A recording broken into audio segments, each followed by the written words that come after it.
Bulletin में सबसे पहले आपको बताएं कि ईरानी वज़ीर ख़ारजा अब्बास अराग़ची ने कहा है कि अमेरिका ने ईरान की जौहरी तंसीबात पर हमला करके बड़ी रेड लाइन क्रॉस की है। जवाब देने का हक महफूज रखते हैं और जवाब ज़रूर देंगे। हमारे जवाब का इंतजार करें। इस्तांबुल में प्रेस कॉन्फ्रेंस करते हुए ईरानी वज़ीर ख़ारजा ने कहा कि अमेरिका अपनी जारियत के नताइज का जिम्मेदार है। अक़वाम मुत्तहिदा के क़वानीन के मुताबिक ईरान जवाबी इक़दाम का हक महफूज रखता है। तेहरान अपनी सलामती, मफादात और लोगों के दिफा के लिए तमाम इख्तियारात महफूज रखता है। ईरानी मुसल्लह अफ़वाज मुकम्मल अलर्ट हैं। ईरान ने अक़वाम मुत्तहिदा की सलामती काउंसिल का फौरी इजलास बुलाने का मुतालबा कर दिया है। अब्बास अराग़ची ने बताया कि अमरीकी सदर ने न सिर्फ ईरान को धोखा दिया बल्कि अपने अवाम को भी धोखा दिया। अमरीकी सलामती काउंसिल का मुस्तकिल रुकन है और उसने ही आलमी अमन को नुकसान पहुंचा दिया। दुनिया को नहीं भूलना चाहिए कि यह अमरीका ही था जिसने अमन मुज़ाकरात के होते हुए हमला किया और सिफारतकारी का कत्ल किया। अराग़ची ने कहा कि सिफारतकारी के दरवाजे हमेशा खुले रहने चाहिए, लेकिन अभी इसका वक्त नहीं है। ईरान से सिफारतकारी की तरफ वापसी का मुतालबा करना गैर मुताल्लिका और बेमानी है। ईरानी वज़ीर ख़ारजा ने कहा कि रूस ईरान का दोस्त है। आज ही वो सदर पुतिन से मुलाकात के लिए रूस जा रहे हैं। वो कल सदर पुतिन के साथ संजीदा मुशावरत भी करेंगे। ईरानी वज़ीर ख़ारजा ने मज़ीद कहा कि ईरान चीन के साथ मिलकर सलामती काउंसिल में जंग बंदी के करारदाद पेश करने की तैयारी कर रहा था। अब सूरत हाल बदल चुकी है और हमें देखना है कि आगे कैसे बढ़ा जाएगा।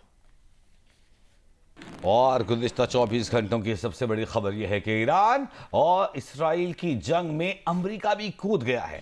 अमेरिका ने फारदो, नतंज और इस्फहान में न्यूक्लियर साइट्स पर हमला किए हैं और साथ दिया है इसराइल का। अमेरिकी सदर ट्रंप का कहना है कि फारदो जौहरी प्लांट को मुकम्मल तबाह कर दिया गया है। हमले के बाद तमाम जंगी तैयारे बहिफाजत वापस आ गए हैं। अमरीकी B-2 बमबार तैयारों ने ईरानी जौहरी तंसीबात पर हमले में हिस्सा लिया। सदर ट्रंप ने कहा कि ईरान को अब जंग के खात्मे पर राजी हो जाना चाहिए। हमने बड़ी कामयाबी हासिल कर ली है। इसराइल अब महफूज है। दूसरी जानिब अमरीकी मीडिया का कहना है कि अमरीका ने फर्दो जौहरी साइट हमले में 6 बंकर बस्टर बॉम्ब इस्तेमाल किए। दूसरी जानिब अमरीका के ने दीगर 2 ईरानी जौहरी तंसीबात पर हमले में 30 टोमाहाक मिसाइल इस्तेमाल किए। सदर ट्रंप को उम्मीद है कि फ़ज़ाई हमलों से सिफारतकारी की राह हमवार होगी। अमरीकी मीडिया ने यह भी दावा किया कि सदर ट्रंप ईरान पर मज़ीद फ़ज़ाई हमलों का कोई मंसूबा नहीं बना रहे हैं। ईरानी एटमी तवानाई इदारे ने जौहरी साइट्स पर हमलों की तस्दीक कर दी है। ईरानी जौहरी तवानाई इदारे का कहना है कि जौहरी तंसीबात पर हमला आलमी कवानीन की खिलाफ वर्जी है। तीनों एटमी मराकज़ से ताबकारी के असरात नहीं मिले।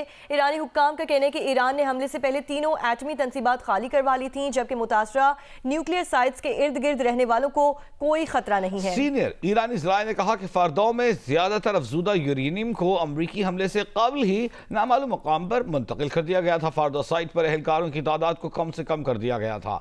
ईरानी एटमी तवानाई इदारे का कहना है कि ईरान अपनी कौमी सनत की तरक्की रोकने की इजाजत नहीं देगा। अहम तंसीबात पर अमरीकी हमले के बावजूद ईरान की एटमी सरगर्मियां जारी रहेंगी। ईरानी रुकन पार्लियामेंट मन्नान रईसी ने दावा किया कि फर्दा जौहरी तंसीबात का कोई बड़ा नुकसान नहीं पहुंचा।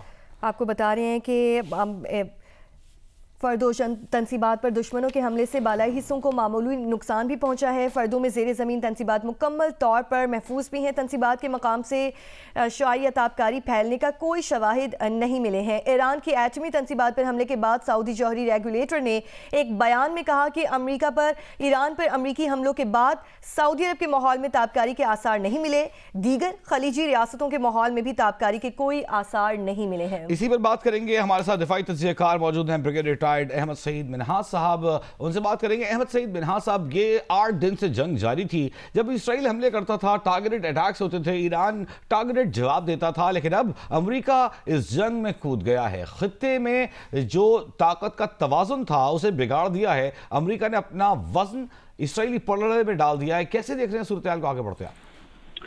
जी बिल्कुल, जो पिछले एक हफ्ते से जारी जंग जो मशरिक़ वस्ता में हो रही थी, इंतहाई इस वक्त खतरनाक मोड़ के ऊपर है, जिससे कि न सिर्फ इस खित्ते के अमन को इंतहाई मैक्सिमम अटमोस्ट चैलेंजेस दरपेश हो चुके हैं, बल्कि इससे वॉर निकल कर बाकी जो रीजन ऑफ द वर्ल्ड हैं वहां पर भी इसका शिफ्ट हो सकता है। देखिए, ये जो बेसिकली अटैक भी हुआ है, सरप्राइज अचीव करने की कोशिश की गई है और सरप्राइज कैसे कि पहले मस्कत में जब नेगोशिएशन हो रही थी, डायलॉग हो रहे थे ईरान और अमेरिका के, तो उसको नेतन्याहू ने सरप्राइज चीफ करके पाकिस्तान इनकलाब की लीडरशिप को कत्ल किया, शहीद किया और 7 साइंसदानों को शहीद किया। अभी इसी तरह से 2 दिन से इसको ट्रंप एक ही राग लापे हुए थे कि हम 2 हफ्ते देंगे और उसके बाद जाके हम फैसला करेंगे कि हमने इस जंग में जाना या नहीं जाना। तो वो इसमें कोई हकीकत नहीं कि जंग में और प्यार में जो है ना हर चीज जायज होती है, लेकिन president Trump as a personality और अमेरिका एज अ कंट्री जो सोल सुपर पावर की हैसियत रखता है, बल्कि इस वक्त तो उसने अपने एतमाद को और अपनी जो ट्रस्ट का एक एलिमेंट होता है जो दुनिया उसकी तरफ देखती है, उसमें उसको बहुत शदीद हिट पहुंची है। और ये जो भी अमेरिका के फ्रंट लाइन में आना या खड़ा होकर इसराइल के साथ बात करना और स्टेटमेंट्स इस तरह की जारी करना कि अब हमने उनको ठिकाने लगा दिया, तबाह कर दिया है, तो इसके बाद जो है वो अमन का रास्ता होगा। और जैसे अभी नेतन्याहू ने कहा है कि ताकत जो अमन जो है वो ताकत से ही आता है।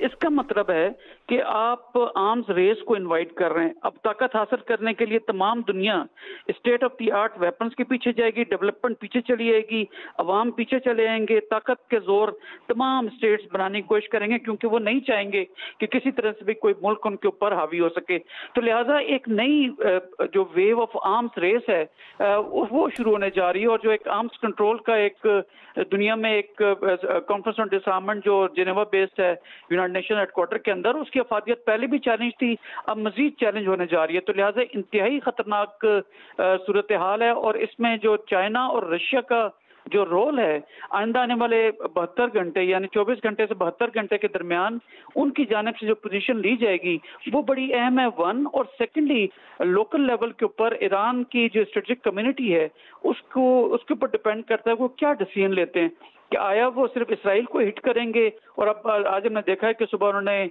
जो है वो खैबर शिकन मिसाइल भी यूज किया जिससे खातिर खा वहाँ पे नुकसान भी हुआ इसराइल को। तो क्या वो सिर्फ इसराइल को हिट करते रहेंगे या फिर जो अमेरिकन एसेट्स हैं कतर में, इराक में, जॉर्डन में, सऊदी अरब में, क्या वहां पे अटैक करेंगे? तो अगर इन ममालिक में अमेरिकन एसेट्स को हिट किया जाता है तो ना सिर्फ अमेरिकन जो है वो डायरेक्टली इन्वॉल्व होंगे बल्कि इन तमाम ममालिक को जो कि सॉवरन स्टेट्स हैं वो भी शायद ईरान से इस बात पे नाराजगी का इजहार करें और उस तरह से स्टेटमेंट्स ना दें। तो इंतहाई एक पैराडॉक्सिकल काइंड ऑफ सिचुएशन है, एक सॉवरेनिटी चैलेंज हुई भी है। अगर उसको छोड़ते हैं तब भी आप फंसते हैं, अगर अटैक करते हैं तब भी फंसते हैं। आप ये कहिएगा कि बम हमले के बाद खित्ते पर क्या असरात होंगे, स्पेशली पाकिस्तान पर क्या असरात होंगे इसके? देखिए, पाकिस्तान ने अपनी तमाम फैसिलिटेशन ऑफर की हैं। फील्ड मार्शल जब आसिम मुनीर साहब मिले हैं, उन्होंने स्ट्रेटेजिक कल्चर जो ईरान का एज ए नेशन स्टेट जो पर्शियन एम्पायर से लीड लेता है और फिर इस रीजन की एक रीजनल पावर भी है, तो वो किस तरह से बिहेव करेंगे, ये तमाम चीज़ें फील्ड मार्शल साहब ने उनके साथ डिस्कस किया। उनको बताया कि don't mess with Iran, because Iran को आप उस तरह से नहीं ले सकते हैं। तो लिहाजा अब जब यहाँ पे हमला हो चुका और खुदा ना खास्ता ये जंग अगर मजीद बढ़ती है, मजीद ममालिक इसमें इन्वॉल्व होते हैं, तो बिल्कुल नेबर हमारा साथ है, बॉर्डर कंटिग्यूटी है, तो असरात हर तरीके से पाकिस्तान के ऊपर आ सकते हैं। ऑलरेडी हमारा बॉर्डर ईरान के साथ बंद हो चुका है और ईरान जो बलूचिस्तान के इस तरह मुख्तलिफ इजला हैं जो कि ईरानियन कम्युनिटीज पर डिपेंड करते थे, वो ऑलरेडी प्रॉब्लम का शिकार हुए हैं। पाकिस्तान में पेट्रोलियम की प्राइसेस बढ़ने की वजह भी यही है कि आपकी जो अभी सारे हालात हैं इसके हिसाब से वो आपकी डायरेक्ट इकॉनमी हिट हो रही है। मजीद ये कि आपके 30% तो तेल आपका स्ट्रेट ऑफ हॉर्मोज से निकलता है, 50% गैस वहां से आती है और ईरानियंस ने ऑलरेडी ऐलान कर दिया कि हम इसको रोकेंगे। तो जब वो रोकेंगे तो सबसे पहला जो हिट आएगी वो हमारे पे पाकिस्तान पे आएगी और इसके साथ साथ जितने मशरक़ वस्ता के लोग हैं जो गल्फ पे डिपेंड करते हैं उनकी इकॉनमीज इफेक्ट होने जा रही हैं। तो लिहाजा अमेरिकन ने ये भी कह रखा है कि अगर आप स्ट्रेट ऑफ हॉर्मोज को बंद करते हैं तो फिर आप ये ऐलान जंग होगा और उसमें अमेरिकन डायरेक्ट इन्वॉल्व होंगे। लेकिन मैं एट द सेम टाइम में तमाम इस चीज को तनाजुर में अगर देखें तो एक चीज बड़ी वाज़ेह तौर पे जो है वो सामने आई है कि आपकी जो प्लान्स होते हैं या एक्सपेक्टेशंस होती हैं वो सबसे पहली प्रायोरिटी होती है जब भी जंग होती है।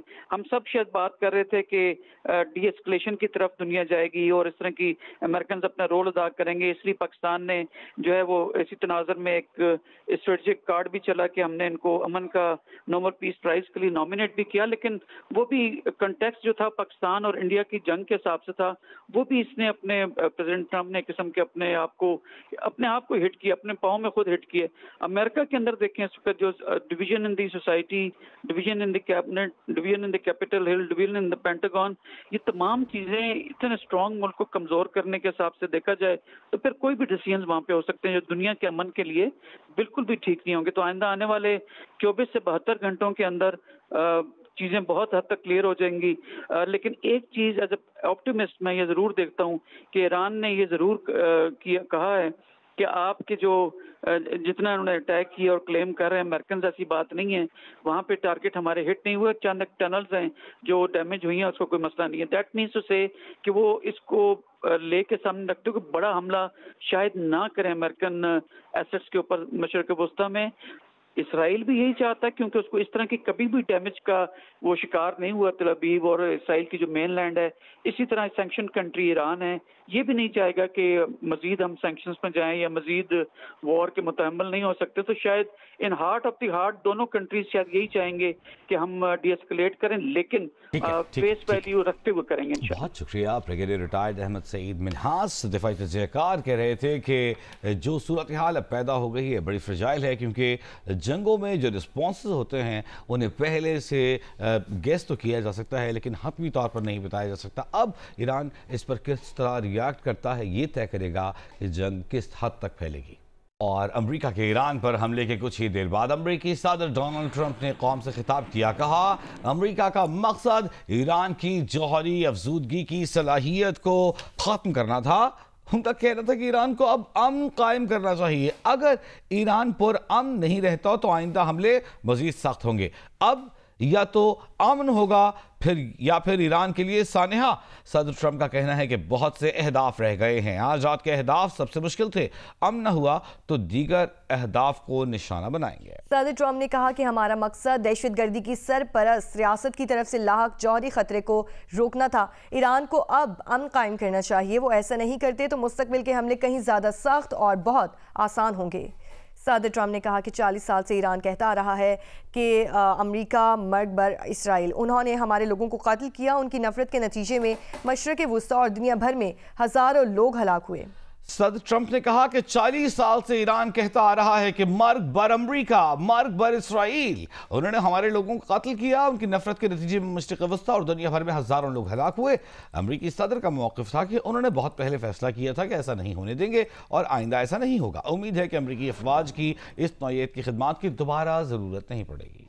अमरीकी GBU-57 बम ज़ेरे ज़मीन हदफ को निशाना बनाने की सलाहियत रखता है। ये बम कितना वजनी होता है, ज़ेरे ज़मीन अपने हदफ तक पहुंचता कैसे है, इस रिपोर्ट में जानते हैं। अमरीकी GBU-57 बंकर कंक्रीट में 60 मीटर तक कैसे मार करता है। देखने में तो ये एक मामूल का बम दिखाई देता है, लेकिन 13.5 टन से ज्यादा वजनी ये बम अंडरग्राउंड किलों को तबाह कर सकता है। जब एक B-2 स्टेल्थ बॉम्बर इसे 30,000 मीटर की बुलंदी से ड्रॉप करता है तो ये तेजी से जमीन की तरफ आता है, ग्राउंड को हिट करता है और कंक्रीट को टुकड़े टुकड़े कर देता है। इसका वारहेड एक मामूल का मेटल है। इसका स्टील अलॉय हीट और प्रेशर के सामने मज़ाहमत करता है और इसे ठोस स्टील की हालत में बरकरार रखता है और यकीनी बनाता है कि टकराव के वक्त ये अपनी मुकम्मल कुव्वत के साथ मौजूद रहे। इसकी एडजस्टेबल टेल इस ठीक निशाने पर पहुंचने में मदद देती है जिसका पहले ही माहिराना कैलकुलेशन से अंदाजा लगाया गया होता है, लेकिन इसकी हकीकी ताकत इसके अंदर होती है। ये फौरी धमाका नहीं करता, ये हदफ की गहराई तक जाता है, इसके बाद धमाके से फटता है। इसका अमल कुछ यूं होता है कि ये पहले ड्रिल करता है, मवाद को गहराई तक लेकर जाता है, फिर अपने हदफ तक पहुंचकर फटता है। ईरान की जौहरी तनसीबात पर अमरीकी हमले के बाद इसराइली वज़ीर आज़म ने कहा कि ईरानी जौहरी तनसीबात पर हमले इसराइल से मुकम्मल राब्ते के साथ किए गए। ईरान के जौहरी प्रोग्राम इसराइल के वजूद के लिए ख़तरा था। इसराइली वज़ीर आज़म का मज़ीद कहना था कि ईरान की जौहरी प्रोग्राम से दुनिया के अमन को ख़तरात लाहक थे। सदर ट्रंप ने ऑपरेशन मुकम्मल होने के फौरी बाद नेतन्याहू को बताना था कि उन्हें कॉल की। ईरान का जौहरी प्रोग्राम ख़त्म करने का वादा पूरा हो गया। और अब आपको अहम खबर दें, आला तरीन अमरीकी और इसराइली हुक्काम में नाखुशगवार टेलीफोन कॉल की खबर सामने आई है। खबर एजेंसी के मुताबिक इसराइली हुक्काम ने जिद की कि ईरान पर हमले के लिए 2 दिन इंतजार नहीं कर सकते। इसराइल अकेले फर्दो न्यूक्लियर प्लांट पर हमला कर देगा। खबर एजेंसी की रिपोर्ट के मुताबिक नायब अमरीकी सदर जेडी वेंस ने कॉल के दौरान मौक़िफ़ इख्तियार किया कि हमें जंग का हिस्सा नहीं होना चाहिए। अमरीकी नायब सदर ने मजीद कहा कि इसराइल हमें जंग में घसीट रहा है।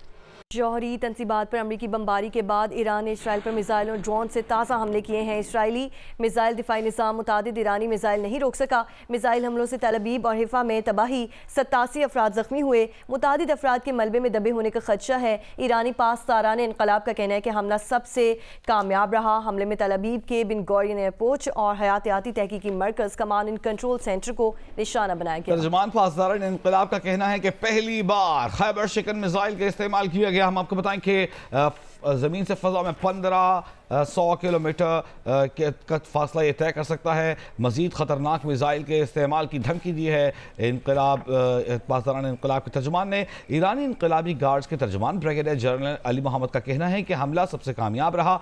14 फौजी अहदाफ निशाना बने। हाइफा में सेल टावर निशाना बनाया। इसराइली फौज से मुंसलिक AI कंपनीज और लेबॉर्ट्रीज को निशाना बनाया। हाइफा के रफाल सेंटर को भी निशाना बनाया। ब्रिगेडियर जनरल अली मोहम्मद का कहना था कि मिसाइलों को हदफ और गुजरगाहों की रहनुमाई के एतबार से चुना जा रहा है।